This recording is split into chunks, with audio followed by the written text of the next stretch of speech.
Olá, eu sou o professor Omar de Geografia. Nós vamos falar um pouquinho da prova do Enem desse ano.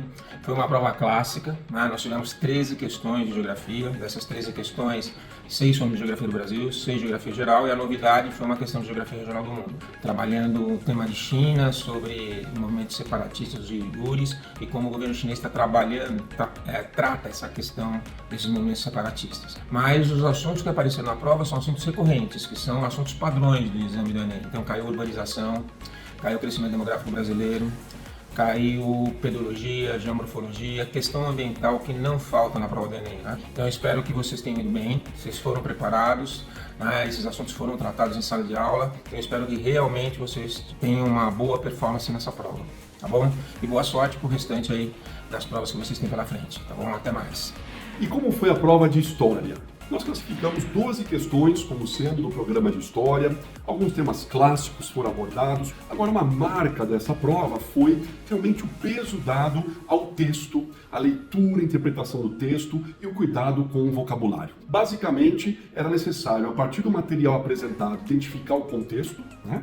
E a partir daí procurar o item que correspondia corretamente a esse contexto. Em muitos casos, esse item apareceu de alguma forma disfarçado, eu diria, né? Porque com um vocabulário que às vezes não é tão comum no dia a dia, tão familiar pra gente no dia a dia. Por exemplo, né, o que significa institucionalização de mecanismos repressivos para eliminar os focos de resistência, né? Então, depois de identificar o contexto, um exercício assim de paráfrase, de substituição de palavras, poderia ajudar a encontrar a resposta correta. E filosofia? Como é que foi filosofia na prova do Enem? Tivemos alguns temas clássicos, como por exemplo, sofistas, pensando na filosofia antiga, aquele exercício que trouxe inclusive um texto do escritor Machado de Assis, uma questão bastante interessante, né?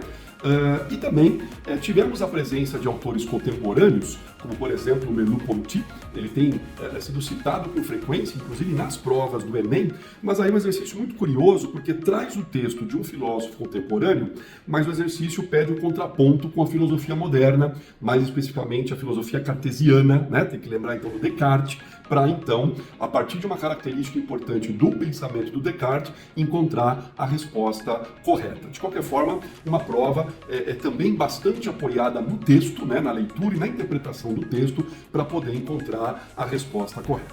E sociologia, como é que foi no Enem? Nós classificamos aqui 14 questões de sociologia na prova. Isso é uma tendência, já percebemos nos últimos anos o aumento assim, da influência da sociologia na prova, né?